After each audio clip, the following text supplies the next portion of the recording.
106.7 Lights FM. 106.7 Light FM, Cubby, along with Christine. And look, if we introduce our next person by bringing up all the credits, it's going to take forever. Okay. Grammy, Emmy, Tony, 50 million records sold. I can go on and on and on, but the one and only Cyndi Lauper, she's so unusual, is here. Thank you. Yes. It's so nice to meet you. Hi. Welcome. Thank you. I know you. Yeah, we go back. I've interviewed you like 10 years ago, but yeah, it's great to have you back in the building. You have so much going on. Yes. I don't know where to begin. Yeah. Well, let's see. You guide us. Okay, I will guide you. This is, the number one station in New York. We have, 5 million people tune in each week. So you're going to go Christmas soon. And yes, we're going Christmas, actually Friday. Very soon. And I was asking about your Christmas music because you had a Christmas album out. There's one that I was playing over and over years ago, like going back a while. Okay, so it must have been Merry Christmas, Have a Nice Life, that album. What made you write that, Cyndi? What, write that title? Yeah. Well, I wanted to leave Sony. So at that time, I was touring with Tina Turner, pregnant, and none of my record company ever showed up. Was this late 80, like right at 88, 89, right? Or 90? Oh, it was 97. Was that late? Okay. Yeah. Oh, I know which one you play. I was asked to sing on a Frank Sinatra song, Santa Claus is Coming to Town. Uh-huh. And I was such a big fan of Satchmo.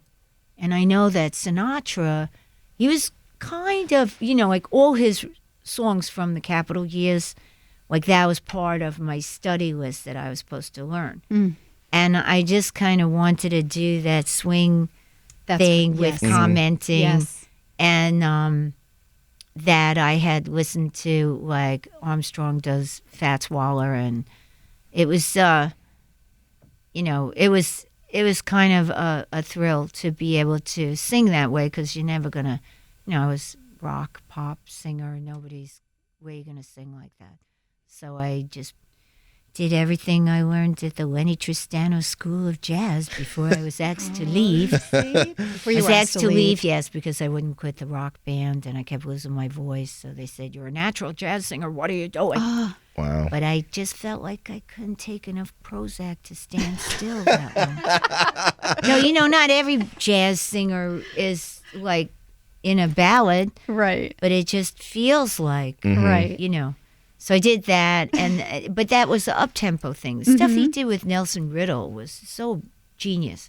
Really, really great. Very gifted vocals, unbelievable, especially that time period. And, and then there was Merry Christmas, Have a Nice Life, which I did so many different things, including play dulcimer and recorder, and clogged a little. In 3 ships. I saw 3 ships. And, I had a lot of fun doing that. My kid was 7 months old, and he sang on it on New Year's Baby. Could you? Yeah, now he's on G-Eazy's record. He's made a transition. Nice.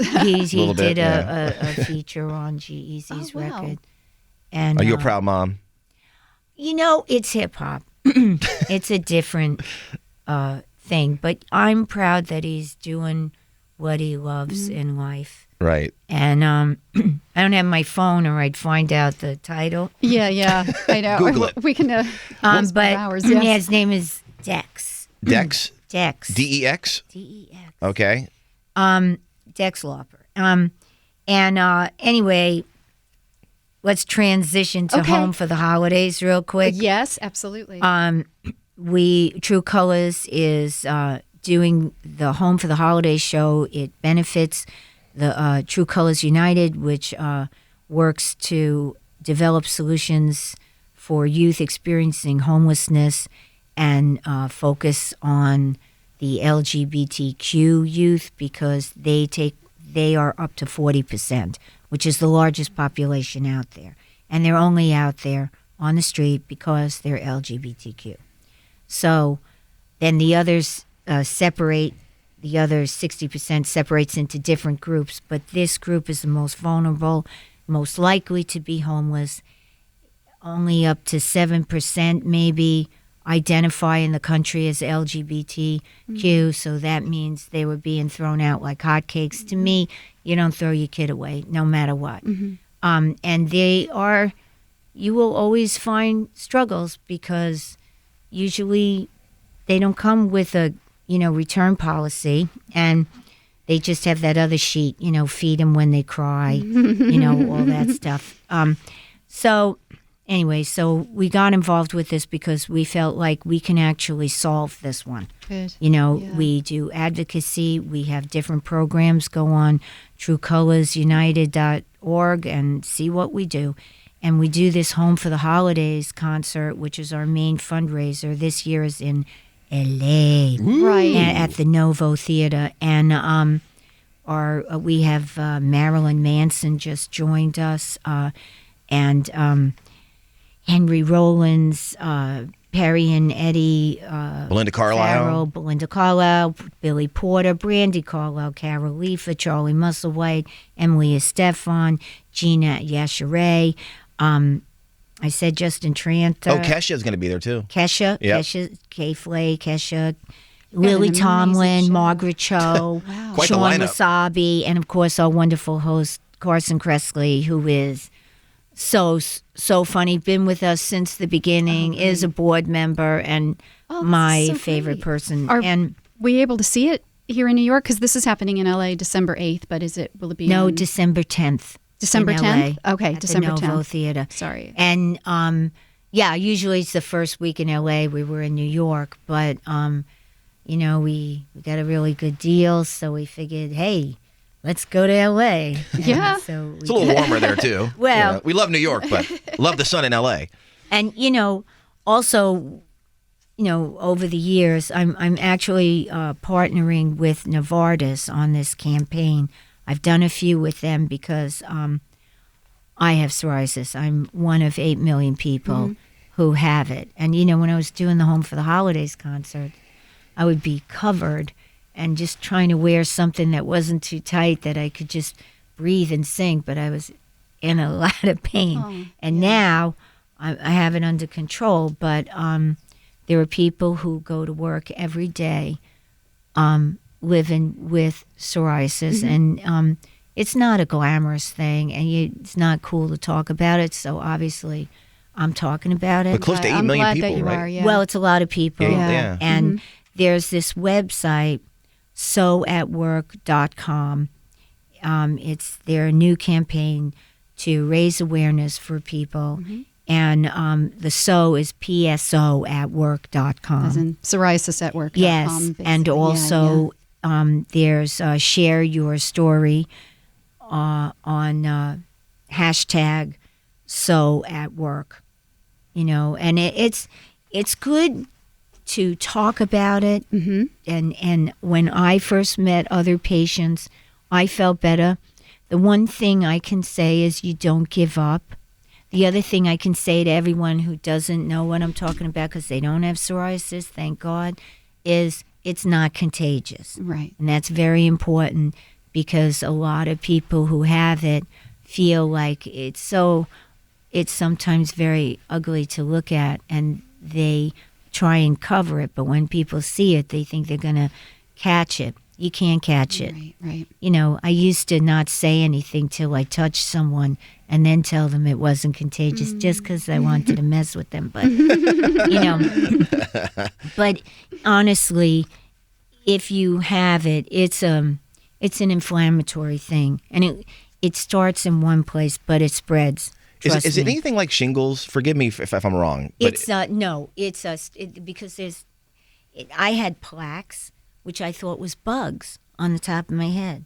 So then I go to the doctor. Itchy? Yeah, but it also it had skin growth, like bumps of skin. I didn't know what it was.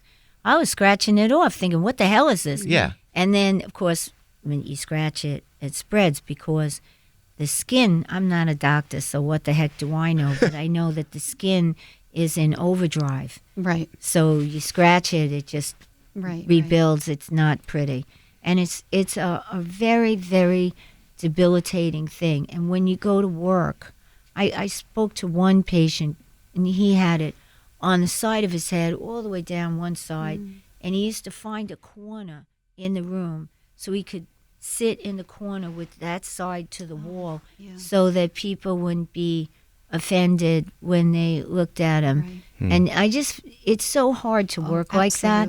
Absolutely. And you don't have to. Mhm. I had it one time because I was so inflamed that I couldn't regulate my body temperature anymore. So I was always freezing and hot and itchy and whatever, and spray painting myself because I didn't want anybody to see anymore. And honestly, we're 2019. There are so many options, people. Yeah. Don't sit in the dark and let it get worse. Find a doctor who specializes in psoriasis. They're out there. Go on the webpage, sew@work.com. Share your story. See other people sharing their story. Get your information. Information is power. When you feel sick, you feel powerless. Get some power. Get some info. Help yourself. Don't give up. That's the one thing I learned from everybody. Never give up hope. Yeah, I'm so glad you're sharing your story because also, it can affect your joints. It's Well, yeah, your whole inflammatory. system. It's the whole Like thing. you Could talked affect about. your heart. Yeah, so this is pretty serious. I just want to, because I know we're running out of time. We're big Broadway fans, and you've had such a huge success. Hello, with Kinky Boots. Now it's Working Girl, the musical. Are you? Yes, I'm working on Working Girl. Girl. So exciting. I've never worked at this level. I think I came in late at Kinky Boots. And I thought for Kinky Boots, I was just writing pop songs for them. They wanted pop songs. And then I started to remember how I learned how to sing, which was listening to my mother's Broadway albums. I played The King and I so many times that my grandmother came downstairs because, in Queens we had the mother, daughter, sister, brother house. And my grandmother just walked in, took the record off of the little red record player that I had, and took it upstairs. Never saw it again. That was it. You can visualize it like it was yesterday, right? You had memorized Well, it yeah. at that You can point. totally see it, right? Well, yeah, because The King and I Yep. and the Bambi soundtrack, they were, but the Bambi thing was very sad. Yeah, it's kind of like when my mother used to play the Puccini albums, like the opera, because it always goes wrong for the woman. Same thing with Bambi, right away the mother gets it. That's it, How are we supposed to sad. handle that? I can't handle it now, especially as a kid. Yeah. Can I ask you one question? We play your music Only one. No. Only one. No, go ahead. We play your music all the time on Light FM. Your music is iconic. Say you're listening to the radio. Yeah. And you hear the very beginning of Girls Just Want to Have Fun. You hear that. Dun, dun, dun, dun. Well, I purposely wanted that. Do you turn the radio off, or would you keep listening to it? Well, I don't listen to myself a lot. I remember when I hear it, what we were talking about, what we were thinking, and Rob Hyman saying to me, "But what kind of music is this?" And I said, "Does it make you happy?" And he said, "Yeah." I said, "Well, that's the kind of music it is." Wow. So It didn't have to be new wave. It didn't have to be pop. It didn't have. well, it was It was new wave technically, combination but- of the gated snare sound, which was a sound coming up from the street, and it was a combination of the reggae stuff that they did and Motown, which I grew up with, and an old record that I heard by Shirley and Lee. Feel so fine, know that you're on my mind.